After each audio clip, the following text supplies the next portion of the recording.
네, 우리 선생님들 안녕하세요. 네, 큐티 해설 함께 볼 수 있도록 하겠습니다. 오늘 제가 너무 늦게 보내드려서 죄송합니다. 늦었지만 주무시기 전에 꼭 한번 이렇게 보시고 그렇게 해주시면 되겠습니다. 내일 본문 말씀은 야고보서 2장 14절에서 20절까지 말씀입니다. 제가 그 캡처해서 카톡으로 보내드릴 텐데 그것을 먼저 한번 읽어보시고 우리 함께 질문에 대답하면서 같이 한번 나가보도록 하겠습니다. 한번 읽어보셨죠? 행함이 있는 믿음이라는 거고요. 1번 행함이 없는 믿음은 어떻다고 말하고 있나요? 17절을 보면 이와 같이 행함이 없는 믿음 그 자체가 죽은 것이라. 행함이 없는 믿음은 살아있는 믿음이 아니라 죽은 믿음이다 라고 이렇게 이야기하고 있습니다. 행함이 또 중요하다고 오늘 본문에서 말하고 있는 것이죠. 2번 우리는 우리의 믿음을 어떻게 보여줄 수 있습니까? 우리 믿음을 보이지 않잖아요. 믿음이라는 것이 하나님께 아니면 우리 주변 남들에게 믿음을 우리가 증거하고 우리의 믿음을 보여줄 때 어떻게 보여줄 수 있는지 18절에 따르면 이렇게 이야기하죠. 어떤 사람은 말하기를 너는 믿음이 있고 나는 행함이 있으니 행함이 없는 내 믿음을 내게 보이라. D가 중요합니다. 하지만 나는 행함으로 내 믿음을 내게 보이리라. 우리의 행함으로 우리의 믿음을 보여줄 수 있다라는 것입니다. 행함으로 믿음을 보여줄 수 있습니다. 우리의 삶을 말하는 것이죠. 우리의 삶으로 우리의 믿음이 진짜라는 것을 보여줄 수 있다는 것이죠. 3번 우리 주변의 이웃이 헐벗고 또 먹을 양식이 없을 때 어떻게 해야 하나요?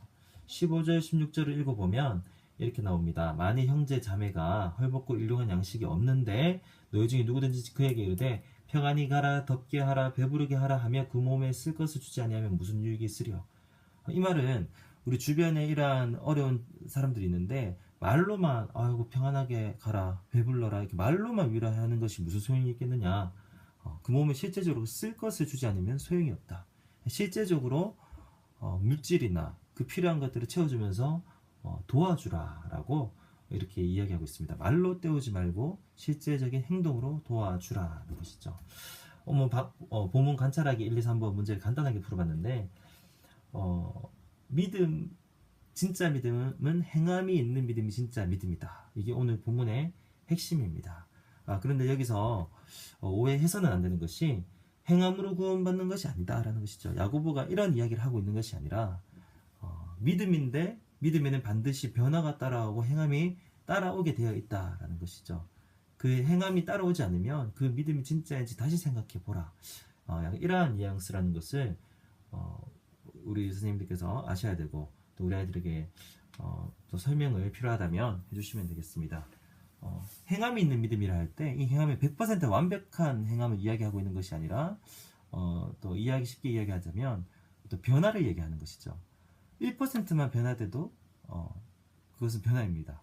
그것은 또 믿음을 보여주는 1%, 나머지 99% 여전히 좀 그렇다고 할지라도 1%의 행함이 있다 할지라도 사실 그것은 그 믿음이 보여주는 것이죠. 예를 들자면 맨날 죄를 짓고 살아가던 사람들이 예수님을 믿고 죄를 바로 고치면 좋겠죠. 하지만 고치지 못하지만 그 죄를 짓고 죄책감을 느낀다면 그 죄책감도 어떻게 보면 행함으로 인정이 되고 변화로 인정이 되기 때문에 그 믿음이 있다라는 증거죠. 오늘 이 본문이 그렇게 해석이 되어야 될 줄 믿습니다. 그렇다면 더 생각해보기 우리가 한번 넘어가면 1번 우리의 구원은 믿음으로 받는 것일까요? 행함으로 받는 것일까요? 지난주 설교 때 믿음으로 받는다 그랬는데 그러면 안 했나요 지난주에?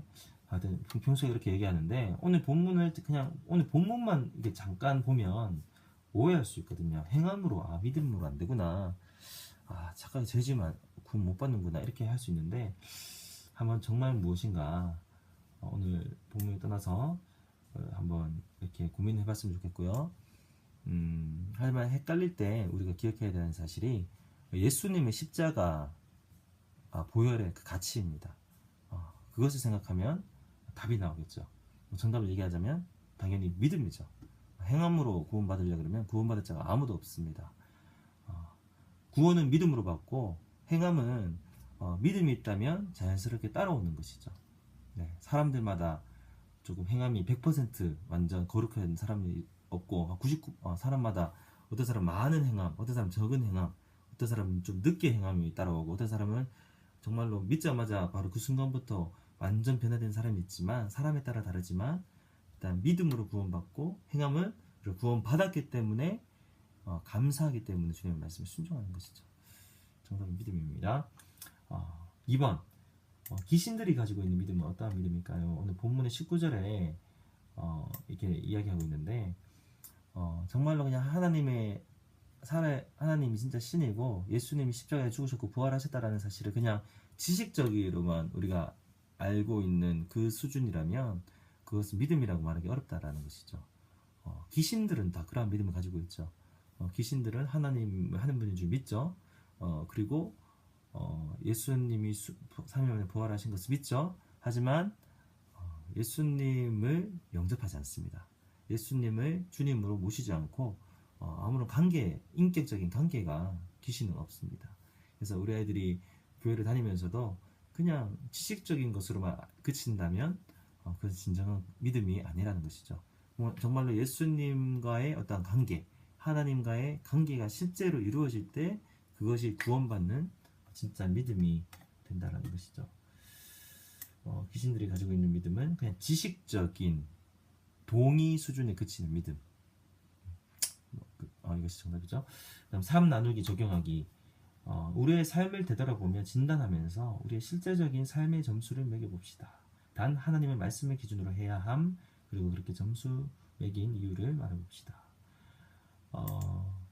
오늘 본문의 핵심은 삶이 중요하다는 것입니다. 우리가 진짜 예수님을 믿고 구원받은 백성이라면 행함이 중요하다는 것이죠. 구원받기 위해서 중요한 게 아니라 정말로 그리스도인으로서 하나님의 영광을 위해서 우리의 삶이 어떠한가, 이것이 정말로 중요한 문제라는 것이거든요. 그것을 되돌아보면서 점수를 아이들이 각자 매겨보게 하고, 근데 기준이 있습니다. 하나님의 말씀. 단순히 착한 일을 못해서 공부해야 되는데 요즘에 공부를 못해서 그런 거 말고 정말 하나님의 말씀에 순종해야 되는 그 기준으로 예배 생활이라든지 말씀과 기도 생활이라든지 누구를 사랑함의 문제, 용서함의 문제, 미워함의 문제, 나름대로 하나님과의 관계를 최대한 기준으로 해서 점수를 매기게 하고 그렇게 매긴 이유를 각자 말해보게 하는 그런 시간이 되길 원합니다. 2번, 우리 주변의 이웃이나 친구들 중에 나의 도움이 필요한 사람이 없는지를 살펴봅시다. 그리고 내가 어떻게 도울 수 있는지 말해봅시다. 정말로 우리가 행함이 중요하다면 어떠한 행함이 필요한 것인가 중에 이제 대표적인 예가 좀 연약한 자를 돕는 문제죠. 오늘 본문에도 15절 16절에 그런 말씀이 있고, 사실 성경에서 굉장히 강조되는 어떤 그리스도인의 삶에서 중요한 부분이 아주 가난하고 연약한 자를 돕는 문제입니다. 그래서 주변에 아이들이 오늘 문제를 보면서 질문을 보면서 한번 생각해 봤으면 좋겠고, 반에 친구가 없는 친구가 있다. 그럼 내가 좀 친구가 되어주면 도움이 되겠죠. 아니면 어떻게 몸이 불편한 친구가 있는데 내가 그 친구를 좀 돕고 싶다. 아니면 요즘에 좀 힘들어 보이는 친구가 있는데 다가가서 대화를 걸고 싶다 등등. 친구가 아니다 할지라도 부모도 괜찮고 나의 도움이 필요한 사람들에서 한번 생각해보고 나 있다. 내가 어떻게 할 수 있을 것 같다. 이런 식으로 한번 이렇게 해봤으면 좋겠습니다. 함께 기도하기. 이게 본문과는 조금 별개로 지금 우리 친구들의 기도 제목이나 고민을 하나씩 나누고 그것을 위해서 서로 기도하고 또 기도의 응답을 통해서 하나님을 체험할 수 있는 그런 시간이 되기를 원합니다. 오늘 늦어서 죄송합니다.